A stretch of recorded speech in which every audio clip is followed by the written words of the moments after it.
Hello my dear students. So previous class में हम लोगों ने क्या पढ़ा था? हम लोगों ने मैग्नेटिक फील्ड इंडक्शन निकाला था। किसके लिए? एक स्ट्रेट वायर कंडक्टर के लिए निकाले थे।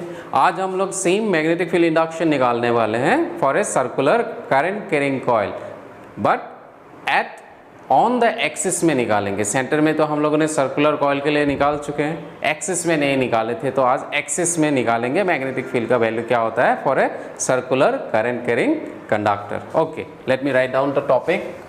लिख लेते हैं मैग्नेटिक फील्ड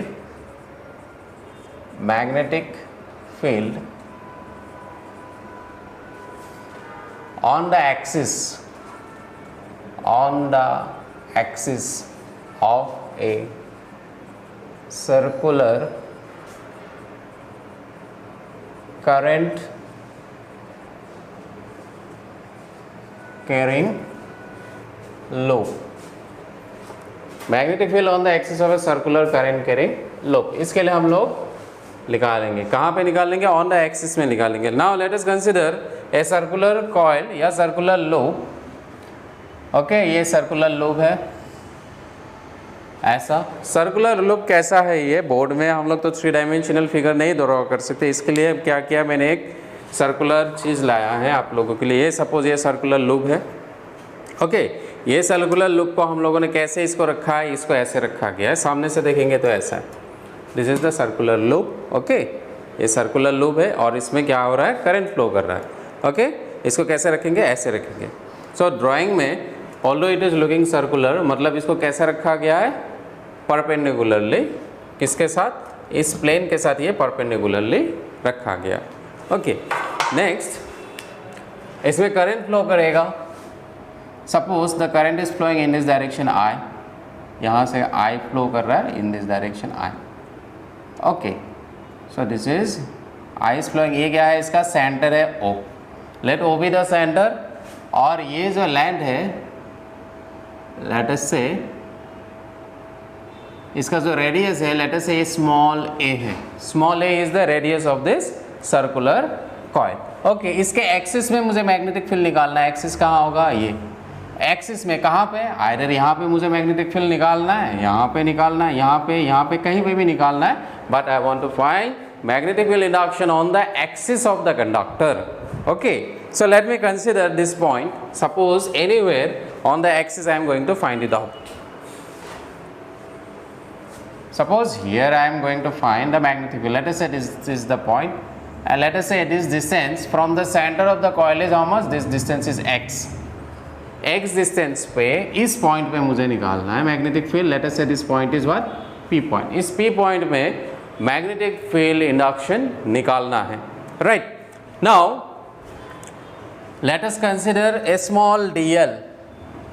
ओके, डीएल का डायरेक्शन क्या होता है? बायो-सावर्ट लॉ से हम लोग को पता चला था। सपोज ये एक ऐसा वायर है,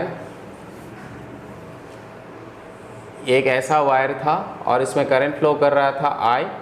तो ये छोटा सा हम लोग क्या लेते थे? एलिमेंट लेते थे, करंट एलिमेंट, और इसका डायरेक्शन क्या होता था? डीएल का along the direction of the current. Current नीचे से ऊपर जा रहा है, तो डीएल का डायरेक्शन भी किस तरफ होता था? इस तरफ, राइट? ऊपर की तरफ होगा, क्योंकि करंट ऊपर जा रहा है, डीएल का डायरेक्शन ऊपर की तरफ है।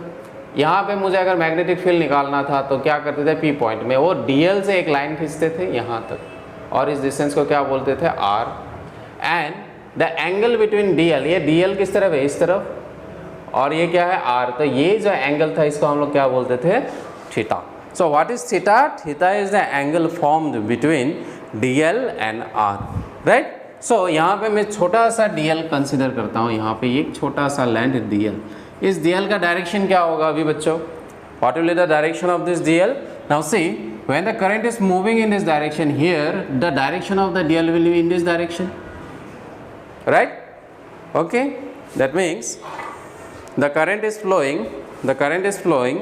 See here in the diagram, ये ऊपर से जाके इस तरफ फ्लो कर रहा है। ओके, करंट हम लोग ने इसको ऐसा लिया, तो करंट कैसा जा रहा है? ऐसा फ्लो कर रहा है, राइट? सो डीएल का डायरेक्शन क्या हो जाएगा? इस तरफ होगा। करंट क्या कर रहा है? ये वाला पार्ट क्या है? बाहर की तरफ है। ओके, ये करंट इस तरफ फ्लो कर रहा है, ऐसा नहीं, ये अंदर वाला पार्ट है। ये जो लाइन है ये पीछे वाला पार्ट है, और सामने वाला पार्ट क्या है? ये सामने वाला पार्ट में करंट नीचे जा रहा है, मतलब इस तरफ करंट नीचे जा रहा है, ऐसे जा रहा है, करंट फ्लो कर रहा है, ऐसे करंट फ्लो कर रहा है। तो ऐसे करंट फ्लो करेगा तो डीएल कहाँ कंसिडर किया है? यहाँ पे कंसिडर किया है। I am considering DL here. So if DL is here, the direction of the DL किस तरफ होगा? इस तरफ, ऐसा होगा डीएल का डायरेक्शन। ये मार्कर जिस तरफ रखा है ये डीएल का direction, right? This is the direction of the DL, इसको हम लोगों ने ये एरो मार्क से दिखाया। नाउ डीएल के साथ, डीएल से क्या करना था? जहाँ पे मैग्नेटिक फील्ड निकालना है वहाँ तक क्या करते थे? एक लाइन खींचते थे। नाउ ये डीएल है, इस डीएल से जहाँ पे मुझे मैग्नेटिक फील्ड निकालना है तो लाइन खींचना पड़ेगा। ओके, इसके साथ कंपेयर कीजिए तो यहाँ से लाइन खींचेंगे एक इस पॉइंट में, और उस एंगल को क्या बोलते थे? थीटा। तो यहाँ पे थीटा क्या है? ये डीएल है, और ये जो लाइन खींचा सपोज दिस आर, ये एंगल है, ये एंगल कितना हो जाएगा? थीटा। और यहाँ पे थीटा का वैल्यू कितना हो जाएगा? 90 डिग्री। कैसे होगा देखिएगा। करंट जो है वो कैसा फ्लो कर रहा है? Current is coming out in this direction. वो ऐसा है डीएल, इस ये करंट ऐसे घूम रहा है इन दिस डायरेक्शन, करंट ऐसा फ्लो कर रहा है, ऐसा। ओके, जैसे ये ऐसा फ्लो करेगा, सामने देखेंगे तो करंट क्या हो जाएगा? इस तरफ आ जाएगा। तो डीएल का डायरेक्शन हो गया इस तरफ, इस तरफ। ये मार्कर से मैं दिखा रहा हूँ, ये डीएल का डायरेक्शन। इस डीएल से मुझे क्या करना है? इस पॉइंट में, इसका एक्सिस यहाँ पे है, इसका एक्सिस यहाँ पे है, वहाँ तक मुझे एक क्या करना है? एक लाइन खींचना है। ये लाइन वाला ये एंगल कितना फॉर्म हो रहा है अभी? What is the angle? This angle is 90 degree. You can see ये एंगल कितना है? डीएल के साथ, ये डीएल है और ये आर है, आर के साथ कितना एंगल कर रहा है? ये 90 डिग्री हो रहा है। ओके, यू मे फाइंड ये दिखने में तो 90 नहीं लग रहा है। सो प्रैक्टिकली अगर 3 डायमेंशनल फिगर में आप देखेंगे तो क्या दिखेगा? ये एंगल कितना है आपका? 90 डिग्री है। Okay, so this is 90 degree. Theta कितना है यहाँ पे? 90 डिग्री है। ओके, सो ये पी पॉइंट में हम लोगों ने निकाल लिया। ये डीएल इस तरफ है, इसके साथ ये थीटा, ये वाला पार्ट हो गया ना। इस पॉइंट में मैग्नेटिक फील्ड हम लोग कैसे निकालेंगे? मैग्नेटिक फील्ड का डायरेक्शन क्या होगा? What will be the direction of magnetic field? जैसे इस वायर में करंट इस तरफ है, थंब पुट करते थे, राइट हैंड थंब रूल, और मैग्नेटिक फील्ड का डायरेक्शन क्या होता है? अंदर की तरफ, नीचे की तरफ जाएगा ऐसा। मैग्नेटिक फील्ड का डायरेक्शन इस पोजीशन में ऐसा होगा, राइट? इस पॉइंट में इस डीएल के चलते मैग्नेटिक फील्ड का डायरेक्शन क्या होगा? What will be the direction of the magnetic field? So what you have to do, current is in this direction, current इस तरफ है, तो हम लोग हाथ को घुमाएंगे ऐसा। किस पोजीशन में? P position. तो पी पोजीशन में करंट ऐसा जा रहा है, करंट ऐसा फ्लो कर रहा है, हाथ को घुमाएंगे, पी यहाँ पे है, remember P is here. So you have to think, you have to bring your hand in this position. तो उस समय क्या हो जाएगा? डायरेक्शन ऐसा होगा। ओके, करंट ऐसा है, इस तरफ करंट है, थंब आपकी तरफ, तो इस तरफ हो जाएगा। हाथ को घुमाएगा तो क्या हो जाएगा? पी में इस तरफ का क्या हो जाएगा? ऐसा डायरेक्शन में क्या है?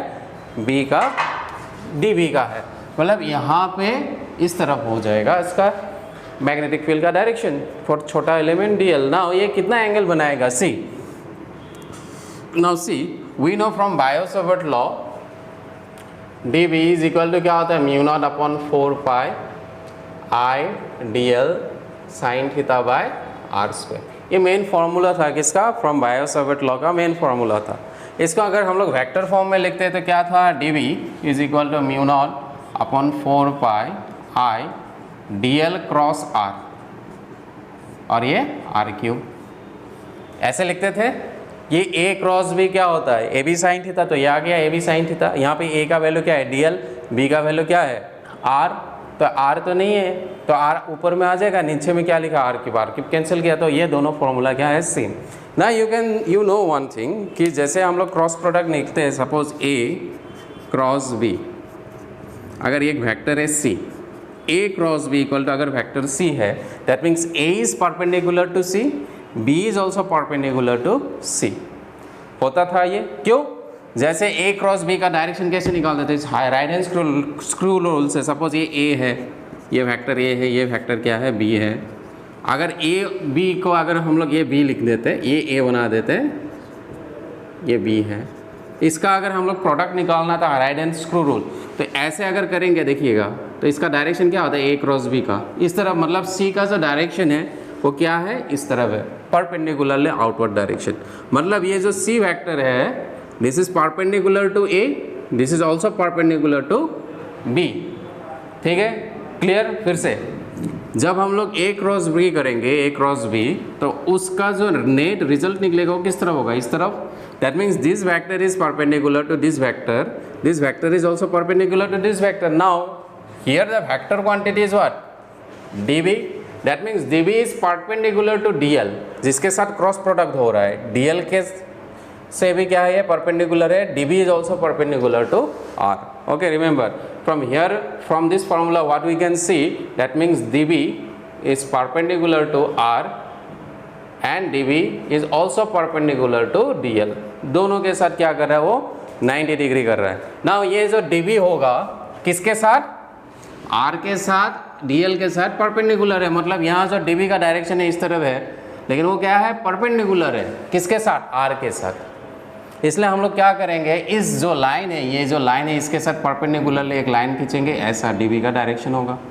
Right. So dv will be, ये जो छोटा सा dv होगा इस तरफ, this is making an angle. ये जो एंगल है वो कितना होना चाहिए, 90 degree, because dv is perpendicular to r होता है, dv is also perpendicular to dl होता है. राइट. तो ये वाला पार्ट हम लोग का आगे, ये मैं मिटा देता हूँ. Okay, for the time being, let us say this angle is how much, phi. ये एंगल क्या है, phi. Okay, and this point is your p point है. Okay, now ये तो पता चल गया हम लोगों को किसके लिए, इसके लिए. सिमिलरली ऐसा छोटा छोटा dl इस पोजीशन में भी होगा. यहाँ पे dl का डायरेक्शन क्या होगा, करंट जा रहा है इस तरफ, तो dl का डायरेक्शन भी होगा इस तरफ. सिमिलरली यहाँ से अगर मैं लाइन खींचता हूँ एक r, okay, this angle will be also equal to how much, phi. This is also r, क्योंकि ये क्या है, सिमेट्रिक फिगर है. सो इस केस में dv का डायरेक्शन क्या होगा, इस तरफ होगा परपेंडिकुलरली. सो इस लाइन के साथ परपेंडिकुलर होगा dv इन दिस डायरेक्शन, तो इसके साथ मैं एक परपेंडिकुलर लाइन खींचता हूँ. सो दिस इज dv. ओके, इस dl के लिए ये dv है, इस dl के लिए ये dv है. राइट. ओके, सो ये दोनों जो है वेक्टर क्वांटिटी है, एक लाइन में लाइन ही कर रहा है. तो नेट जो मैग्नेटिक फील्ड होगा उसको निकालने के लिए हम लोग को क्या करना पड़ेगा, we have to resolve this vectors in perpendicular, mutually perpendicular directions, and we have to find out the resultant vector. Right. So if this is dv, I will do, I will resolve this vector into two components. Let us say this is the x-axis and this is the y-axis. So in this way we are going to resolve this vector, dv vector, we are going to resolve it. So this is dv. Now for that what I know, for that what I need, I should know this angle. ये वाला angle नहीं तो ये वाला angle मुझे पता होना चाहिए. राइट. तो वो एंगल कितना होगा, कौन सा angle. Now see carefully. So this is dv. If this is phi, if this angle, let us, ये तो सिमेट्रिक हो जाएगा, बाद में हम लोग लिख लेंगे. तो अगर ये एंगल phi होता है, ये एंगल भी क्या होता है, phi के बराबर होता है. If this angle is phi, this angle is also equal to phi. Why? Let us say, इसको मैं पहले मिटा के रख देता हूँ. मुझे ये पता नहीं है एंगल कितना है, ये phi पता है. सपोज ये x है एंगल और ये क्या है, एंगल क्या है, y. कैसे निकालते, देखिए, phi और x, phi angle phi plus angle x, ये phi और x कितना हो जाएगा टोटल, ये phi और x टोटल एंगल कितना आ जाएगा, 90 डिग्री. राइट. परपेंडिकुलर है क्योंकि ये y एक्सिस है, ये y एक्सिस इसके साथ कितना बना रहा है, 90 डिग्री बना रहा है. राइट. अगेन x और y, क्योंकि ये जो लाइन था r के साथ कितना करता है, r के साथ ये dv, r के साथ dv कितना करता है, परपेंडिकुलर है. तो मैं क्या लिख सकता हूँ, x plus y is also equal to how much, 90 degree. Now compare this equation, अगर दोनों को लिख सकता हूँ मैं ऐसा, phi plus x is equal to x plus y, मतलब x गया कैंसिल, phi किसके बराबर है, y. तो यहाँ पे y कौन सा लिया, ये वाला लिया y. तो ये जो एंगल होगा ये किसके बराबर हो जाएगा, phi. ये phi के बराबर हो जाएगा. ये वेरिफिकेशन है. ओके, कैसे किया हम लोगों ने, इसको ऐसे किया. लिख लीजिएगा अगर चाहिए आप लोगों को, तो नहीं तो याद रख लीजिएगा. अगर this angle is phi, this angle भी क्या हो जाएगा, phi हो जाएगा. Okay. Now see, by this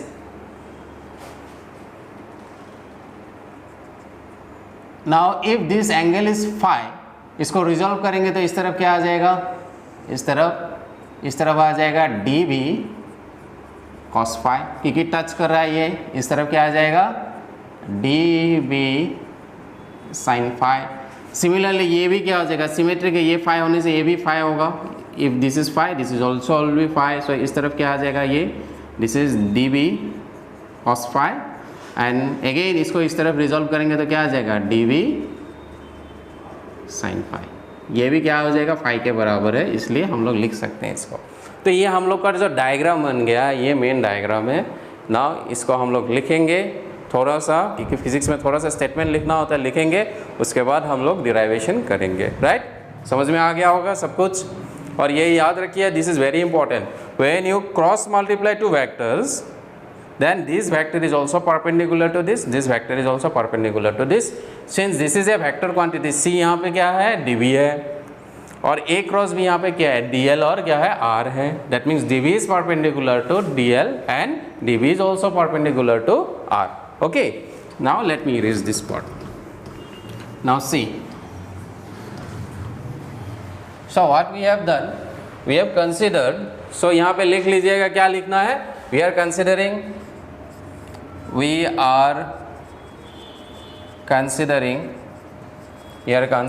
a circular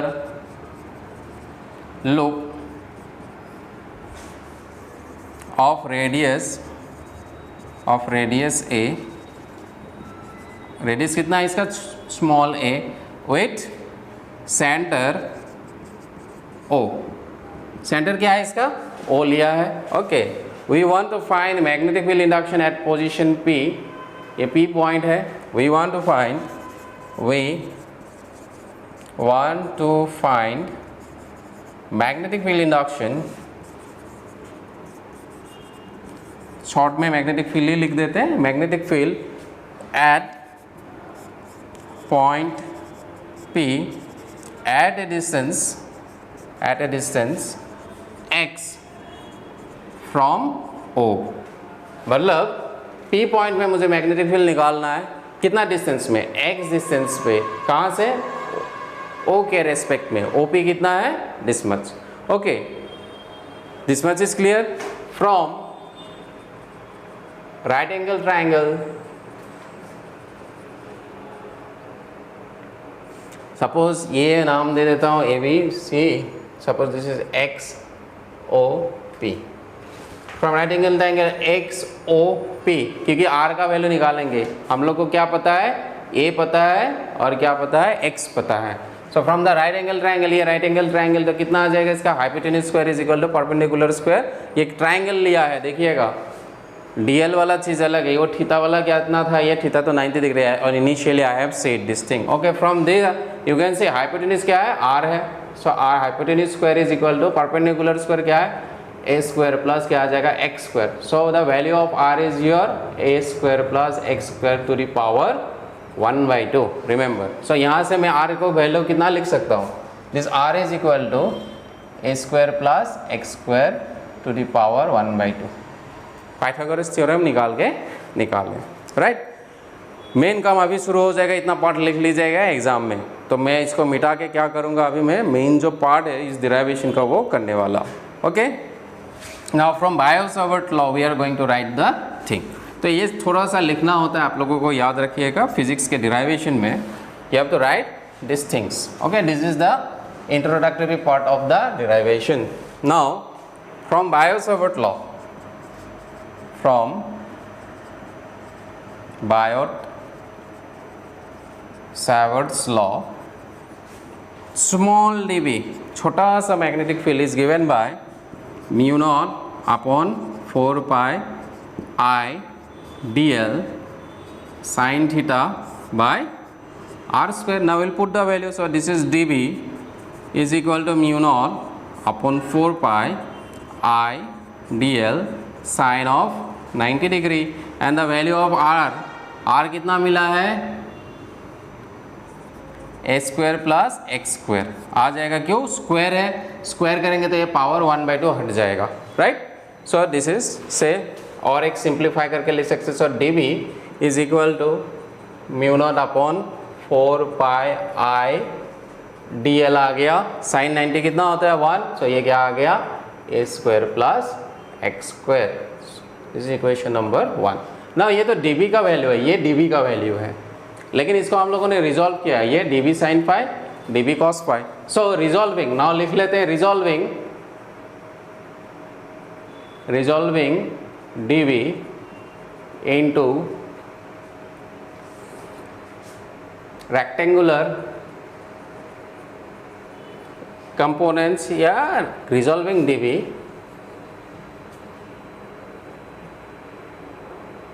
into each component we get number 1 क्या मिलता है हम लोगों को dB cos phi एंड पहला वाला इसको रिजॉल्व किया तो क्या मिला, एक dB cos phi और एक क्या मिला है dB sin phi, dB cos phi and dB sin phi along y and x direction respectively मिला है। ये dB को जैसे रिजॉल्व किया, ये क्या आ जाएगा y डायरेक्शन में, क्या आ जाएगा y डायरेक्शन में cos phi था, cos phi y डायरेक्शन में है तो y पहले लिखा है, और dB sin phi किस में है x डायरेक्शन में है तो इसको रेस्पेक्टिवली लिखा है। नेक्स्ट सिमिलरली ये 2 वाला क्या हो जाएगा, इसके लिए भी क्या आ जाएगा dB cos phi and dB sin phi along negative y and x direction. Negative y मतलब ये नीचे की तरफ है, dB cos phi किस तरफ है, नेगेटिव y वाला एक्सिस में। ओके, ये समझाने के लिए लिखा है, एग्जाम में नहीं लिखने से भी चलेगा। dB cos phi and dB sin phi along -y and x direction respectively, right. So from okay, इसके बाद रेस्पेक्टिवली हम लोग लिख चुके हैं। फिर देखिएगा ये y डायरेक्शन में, नाउ नेट मैग्नेटिक फील्ड कैसे मिलेगा, नेट मैग्नेटिक फील्ड कौन सा डायरेक्शन में, along x direction is given bye, क्योंकि क्या हो जाएगा ये दो तो कैंसिल हो जाएगा, dB cos phi कैंसिल हो गया, क्या बचा dB sin phi। ओके, तो इसको इंटीग्रेट करना पड़ेगा, net magnetic field x direction v is equal to integration of dB sin phi, ये हम लोग को इंटीग्रेट करने से मिल जाएगा। Now what is the value of sin phi from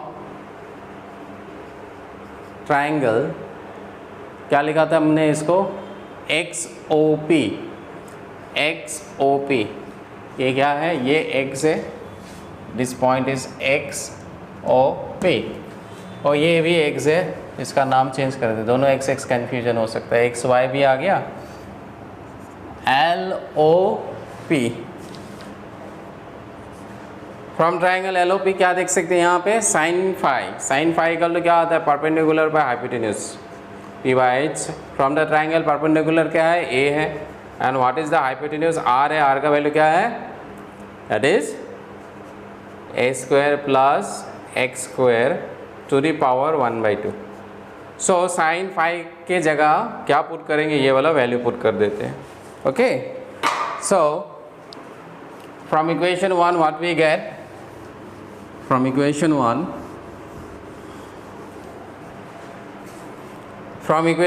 what we can write, from equation 1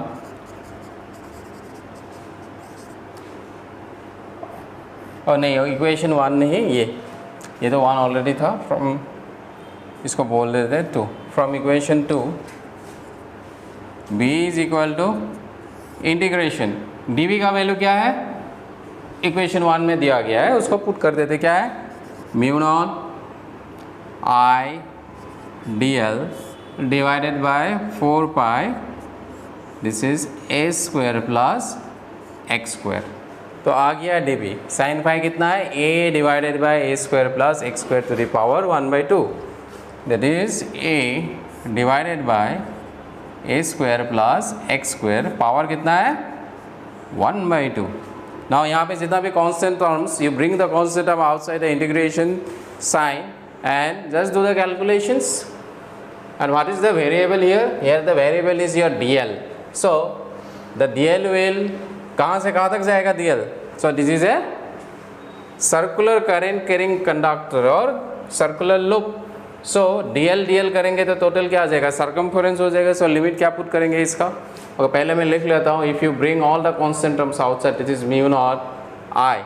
Okay, and here in the it will be a, and this is 4 pi.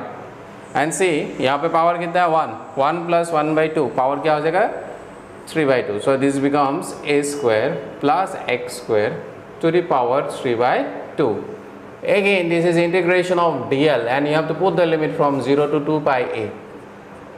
कहाँ से जाएंगे? ये सर्कल है, कंप्लीटली जाएंगे कहाँ? 0 से स्टार्ट करेंगे, पूरा कंप्लीट सर्कमफेरेंस के लिए निकालेंगे तो 0 से 2 pi a. Okay, now what is the integration of dl? dl is l हो जाएगा तो ये क्या जाएगा? Mu not I A divided by 4 pi a square plus x square to the power 3 by 2, and this is your l. Put the limit 0 to 2 pi a. So from here what we get? This is b is equal to mu naught I a divided by 4 pi a square plus x square 3 by 2, and this is equal to 2 pi a. L की जगह क्या put करेंगे? 2 pi a. Now don't cancel out this pi and pi. Why? I am going to tell you. Okay, don't worry. So this b is equal to mu naught I. Okay, so you can say this a and a, if you multiply this it will become 2 pi a square. So this is 2, this is pi, a into a is your a square divided by 4 pi a square plus x square 3 by 2. So this is the net value. So this can also be written as, इसको हम लोग ऐसे भी लिख सकते हैं, this also can be written as mu naught I to capital A divided by 4 pi a square plus x square 3 by 2. This can also be written in this way, where capital A is equal to pi a square. So ये क्या लिखा है? ये जो pi square है ये क्या होता है? क्रॉस सेक्शनल एरिया का फॉर्मूला क्या होता है? पाई आर स्क्वायर होता है. इस सर्कल का, ये सर्कल है, इसका क्रॉस सेक्शनल एरिया का फॉर्मूला क्या होता है? Pi R square. पर here R is equal to what? This here R is equal to A. So we can put A. तो ऐसे फॉर्म में भी लिख सकते हैं ये वाला equation. Either you can write B is equal to this much और B is equal to this much. Both are correct in your examination if you asked the derivation. Okay, now the question is, if we are having only a single turn of the coil, we are considering that this coil is having only a single turn. Okay, suppose if there are number of turns of the coil, suppose 1 turn, 2 turn, 3 turn, n number of turns are there in this coil, then what will be the value of the magnetic field at that moment? So we have to multiply small n with that. Okay, जैसे यहाँ पे एक coil है, ये coil है जो जिसका turn कितना? एक ही है. सपोज 10 टर्न ले लिया, एक कॉइल लिया, इसको घुमा घुमा के 10 वाला टर्न ले लिया, तो उसके लिए मैग्नेटिक फील्ड क्या हो जाएगा? तो 10 से मल्टीप्लाई कर देना है, 20 होने से 20 से मल्टीप्लाई कर देना है. इसका मतलब क्या? अगर n नंबर ऑफ टर्न्स होगा कॉइल में तो क्या करना पड़ेगा? n से मल्टीप्लाई करना पड़ेगा. सो इसके बाद मैं लिख देता for n number of turns of the coil. A क्या है? Capital A capital is your cross sectional area of the coil. Okay, for n number of turns, for n number of turns of the coil, b will be equal to क्या आ जाएगा? n से multiply करना पड़ेगा n.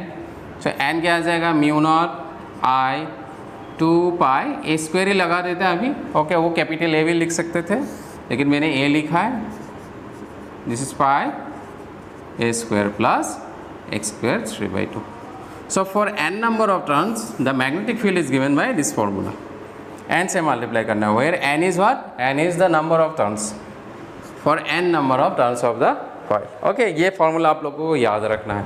Right, now we are going to see some special cases. Special case means when this p point is here, that the value of x will be what? If the point P, in place of considering this point P here, if we consider this point P, on the center, then what will be the value of x? In that case, the value of x will be 0. So in that case, what will you get? You will get the magnetic field induction at the center of the current carrying loop. So we already know the value of magnetic field in case of a circular, at the center of a circular current carrying loop. Let us prove it. Let us see whether this expression is correct or not. Okay. Let us see. So case 1. Case number 1. When point P lies at the center of the coil, then x is equal to 0, then the value of the magnetic field will be equal to what? You have to put the value of x equal to how much? 0, because if this point P is here at the center, then the value of x will be what? 0, because this point has moved to this position. So at O, the value of x will be 0. So if you put the value of x equal to 0, then what will you get? This is equal to mu naught I. Okay, this is 2 pi a square. Okay, next this is 4 pi, and you have to put the value of x equal to 0. So this is a square. So this is 3 by 2. So this is a square 3 by 2. Okay, this is 0, so we are not putting, so cancel this. So it will be a cube. Again here is square is there, you cancel it, so you will get mu naught. Okay, if you bring 2 here, so this is 2 mu naught I. This is pi, or you can cancel this pi also. For that case you can cancel it here. Let us cancel now, or you can leave it also, because mu naught upon 4 pi is a constant. So suppose this is 4 pi, let us leave it in this way. So this is a square and this is a cube. Okay, this 2 gets cancelled out, so only a remains over here and this 4 pi remains over here. So this is the same expression. If you remember, magnetic field induction at the center of a circular current carrying coil is given by this formula. If you remember, we have already done the derivation. If you cancel it out, 2 gets cancelled out, pi gets cancelled out, and in place of a I have taken it as r in the previous derivation, small r, right? So this is one of the cases. So this is proved. Next, let us see, if this point is very far away, it is very far away from the center of the coil, then x will be very larger as compared to the radius of this coil. Okay, suppose this point P is far away from this coil, okay, then what will happen? The radius of this coil will be very much smaller compared to that of x, right? So in that case we can neglect A. Okay, so let us write down the second case. Case number 2. When the point P is far away